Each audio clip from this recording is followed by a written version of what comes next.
Hey friends, welcome back to the Lotus Life podcast. Today's episode is on point and on time. I think you guys are going to love this and eat this up.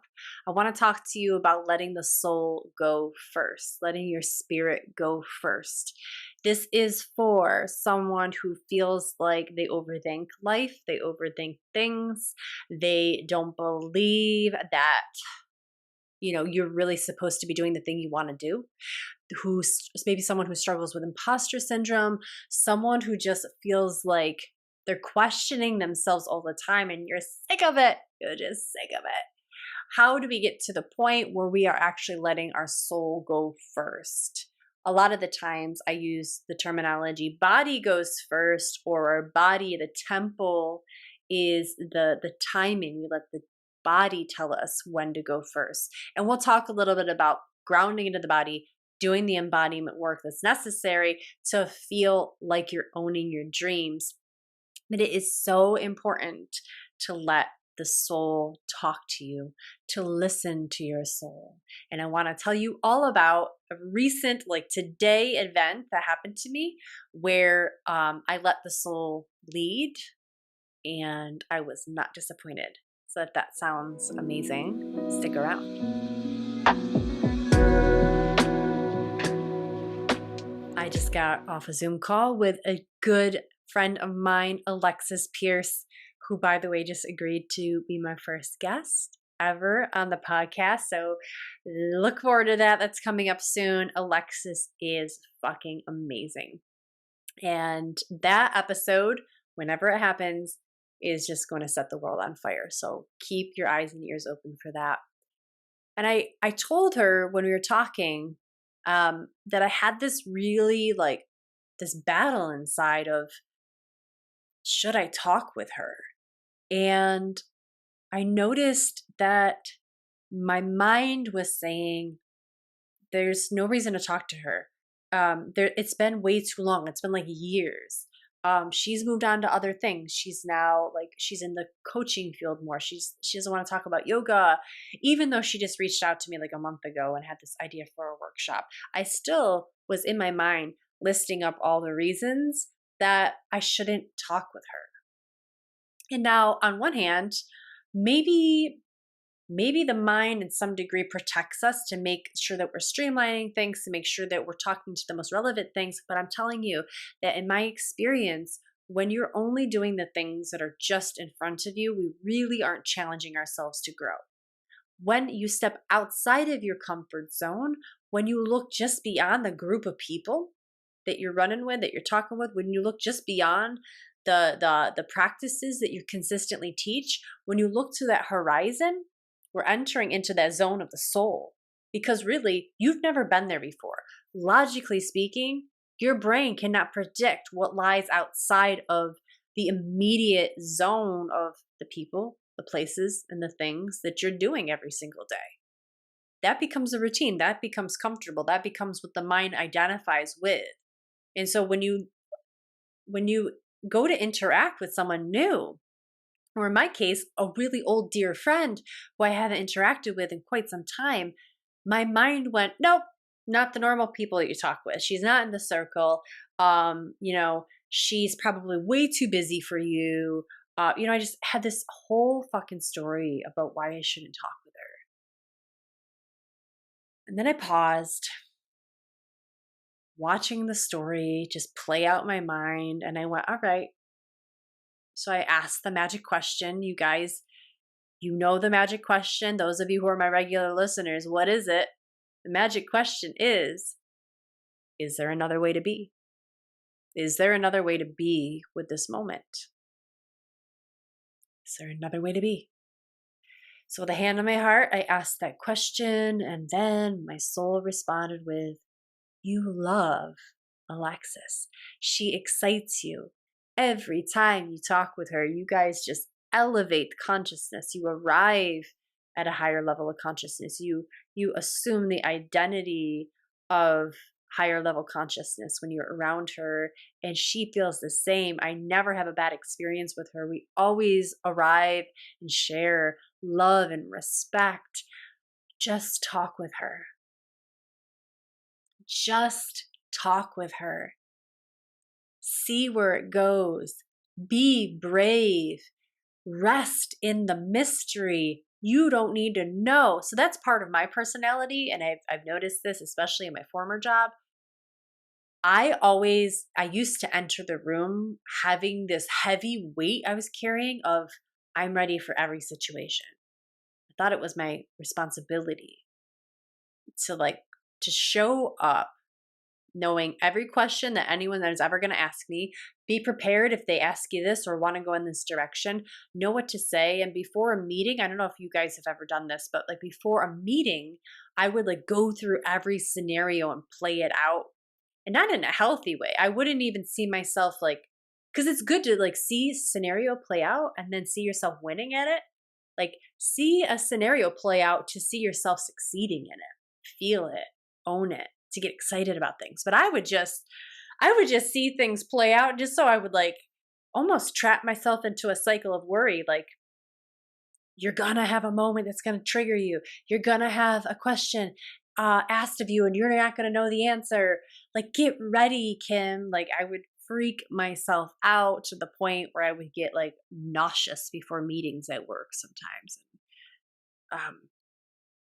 I do note to self, I do need to do some like deeper work there to still see why I have ideas about it being an only child and just being on this pedestal a lot and having all the attention on me. I think from that stems this feeling of I need to be prepared for everything, but I'm sure there's some deeper childhood stuff there. Note to self, hey Alexa, schedule me some fucking therapy. But so I showed up to the Zoom call and I said to myself right before I hit, open the Zoom call, I said, just show up. I don't need to be any way for God to be in the room. Spirit has already arrived. Universe has already arrived. Soul has already arrived. And for crying out loud, it's okay to do something that makes you a little nervous. And maybe I have social anxiety to some degree because of COVID. I mean, who doesn't? We had to shut it down and isolate. And that becomes your norm, being an entrepreneur now. I'm alone a lot throughout the day. A lot. I don't have coworkers. I don't have a boss. And some of you are listening going, and you're the luckiest fucking person. And I go, I hear you. I know. I not too long ago had a boss who was great. I had coworkers who were great. But sometimes you just don't want coworkers. And sometimes you just don't want a boss. I get it. And so entrepreneurship is sexy for that reason and really alluring. But I'm going to tell you, the other side of it is you're alone a lot. It's just you and your thoughts. And that's not for everyone. You've got to have a mindset for it. You've got to have skills in place. I'm working at some point, by the way, on getting my own coach. That's out there in the universe. That has been my vibe. I've been manifesting that. I'm going to have the finances to afford him or her or them. And I'm going to also just have the coach will align and I'm going to fucking rock, right? Rock off. What's rock off mean? I don't even know. I'm going to rock off. Rocket off? Blast off? I don't know. But what I'm trying to say is this coach and I are going to do some amazing things together because I don't want to be alone most of the day. And then to come back, that's what my soul was saying with Alexis. Talk to her. You're alone. And you know what? I was received. And I don't want to get into our personal conversations because in 45 minutes, we went deep as we always do. We had the most beautiful conversation. But I told her that and she was like, I get it. I get it. Like we both could have came up with excuses as to why we didn't want to talk, but we went for it. And that's what I mean about letting your soul lead. It's part of that bottom up processing. You guys know that are in MMM and doing the manifesting work. MMM is my membership program, Manifesting Mastery membership.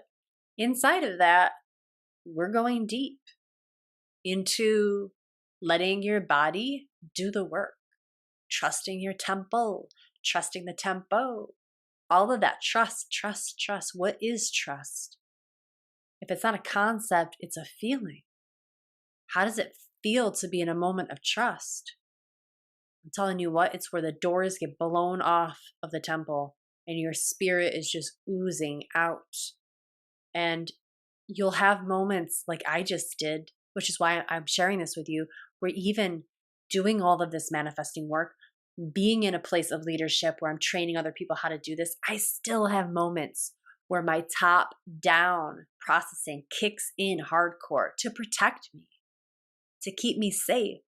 So with a hand on the heart, I love that part of me. On a hand on the heart, I love my protection mechanisms. Thank you, I say. Thank you so much for keeping me safe. But you know what? I got this.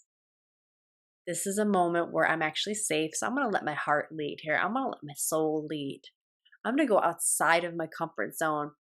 I'm going to talk to someone who I don't need anything from and who needs nothing from me. I'm going to talk to someone so that I can connect on the level of the soul. I'm going to connect with someone today so I can be vulnerable and real and admit some things that are hard to admit sometimes. And that's exactly what happened. You know, before I got on, 5 minutes before, I actually saw it play out. I saw the conversation and I asked myself, how do you want it to feel? How should it go? And I saw myself laughing. I saw myself feeling like beautiful and seen and heard. I saw myself loving her and just giving that love back, and us just having this incredible, uplifting conversation, talking about collaboration, and it just being amazing. And you know what? It went exactly like that. You can use these skills in anything you do. See it play out, but see it play out so that it becomes a priming mechanism so that you can feel the way you want to feel when you're in the moment. Whatever you focus on, there goes your energy. Your energy follows your focus. So if you are focusing on the top-down processing, which we talk about in MMM a lot, top-down processing means you're thinking about the thing first. You're thinking about the world. You're thinking about sensory information, thinking about the language around it, the stories around it, the association, the symbols, everything that has to do with executive function. But then we're also using bottom up inside of MMM. Manifesting is a lot of bottom up. Bottom up means body first, sensation first. Before we slap a label on sensation and call it something from the mind, we let it live in the body first, and we access the raw data of our sensory information, the touch, the smell, the feels, the heat, the feeling inside of your body when your soul reacts and it's excitement you feel, or it's joy, or maybe it's a hard no of, ugh, like this really doesn't feel good. That's a no energy, or that's a yes energy. Bottom up processing is so helpful. And it's the bottom up processing that gets you into the realm of the soul going first, your spirit leading the way. Spirit leading. So you'll have these moments where your brain is going, nah, why don't you just stick with what you normally been doing? Stay inside your comfort zone. You don't need to talk to that person. You don't need to do that thing. That's like so different. You're not going to know what to say. You're not going to know how to behave. You're not going to know that's going to put you in a threatening situation. You're going to be in a moment where you're not going to know how to respond. What if you look like a beginner again? What if you look like you don't know what you're doing? So many of us are afraid to look like beginners. And I get it. I had that moment before I got on the call with Alexis. I said, you know what? She's been coaching for like 10 plus years. And I'm like just getting into that side of things. I'm going to look like a beginner. And then a part of me went, so what? We're all beginners at some point. And I'm sure she's starting projects where she looks like a beginner again. And is that really such a big deal to be in a state of learning? Actually, no, that's beautiful, right? Yeah, that's incredible. So even when you do this deeper soul work, even when you're doing this sort of recalibration of the nervous system and you're doing all of your manifesting, you guys, I'm telling you right now, you're still going to have moments where you're freaked out. You're still going to have moments where you're doing top down all of a sudden. That's not bad. It's just you have to insert the magic question. Is there another way to be? And let the bottom up start to kick in. When you're letting bottom up come into the story, when you're letting the body become a possibility, we're allowing the soul, we're acknowledging the presence of the soul and the spirit, your unconscious mind, your dharma, your path, your calling, to align you with an energy that's out there in the world, or a person or a thing or an opportunity that's out there in the world that matches the same energy of your heart's belonging. If I said no to that talking with Alexis today, what a terrible loss. What a terrible loss. That was an amazing conversation. So yay on me. Good for me for practicing these manifesting techniques, for doing body up, for doing bottom up processing. And I hope that you hear this and something in you today that might be blocking or coming up with excuses for why you shouldn't do it, that you take a step back from those excuses. And you ask, is there another way to be? Can I let my soul lead here? Can I listen to what my heart wants for once?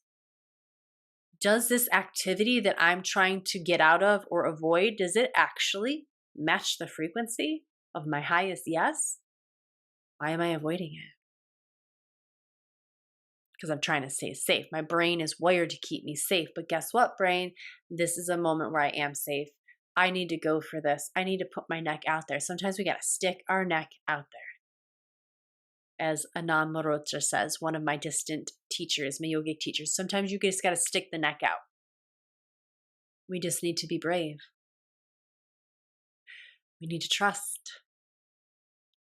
And when you are in the state of manifesting, there's the process and then there's the state. When you're in the flow, when you're in the state of manifesting, there's no try. There's only do, to quote Yoda. And that's true though. It's really true. You're actually just already in the state of sticking your neck out. You're already looking for and trying new things. You're already trying to connect with other beings. You're doing the things that actually don't scare you anymore. But if we were to reverse that and go back to top-down processing, we're not yet in the state of manifesting. Some of those activities that you're doing are actually going to scare the shit out of you. But momentum and bravery come from practicing over and over again. So I was at the point today where I was actually able to employ the skills of manifesting. And it worked. It worked. It got me to the point where I would get on the Zoom call and I felt really confident. What would that be like for your life? Just think about that. Where are you saying no just because it's different? Just because you're not used to it? Where are you saying no because you haven't just made a habit of it yet? You actually haven't played it out in your mind. You haven't sat down and actually closed your eyes and visualized yourself achieving it and then let yourself feel the feelings of that achievement.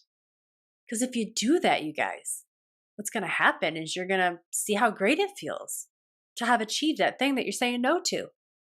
And you're going to go, well, why the heck am I not doing it? And then your brain's going to go, because it's new and different and I'm scared. I don't want to look like the beginner. I don't want to look like a fool. I want to be accepted and liked. Well, guess what? Sometimes you're going to be the beginner. Sometimes you're going to look like the fool and sometimes people aren't going to like you. And is that the end of the world? No. Most of the time, though, people are going to love you. Most of the time, you're going to be accepted. Most of the time, people want to hear from you. Most of the time, you're going to excel. We just focus on those few times that really fucked us up in the past, don't we? And that becomes the story. But now, I'm here to tell you there's another story. There's a new story. There's a new identity. There's a way of being now that's new and fresh. It has a lot to do with bottom-up processing, as I've been hinting. It has a lot to do with asking that magic question, is there another way to be? And opening up your heart to allow your spirit and your soul and your highest yes to go first. I hope this serves you today deeply. I hope this encourages you to put yourself out there, to stick your neck out, to trust, to listen to your heart first. Doesn't match the energy and the frequency of my highest yes, then hell yeah, sign up for that thing. Do that course. Talk to that person, schedule that Zoom call, email that person, go on and do some publicity, write that book, do the things that scare you, because really all it means to be scared is just it's new. Our nervous system hasn't held it yet. Okay? All right. Go out there and do some scary things today. I love you guys, and thank you so much for listening. Let me know what you think. Tell me, get a hold of me, email me, DM me. I hope this greatly serves you, and I'd love to hear how it does. Thanks, guys, and I will see you next time.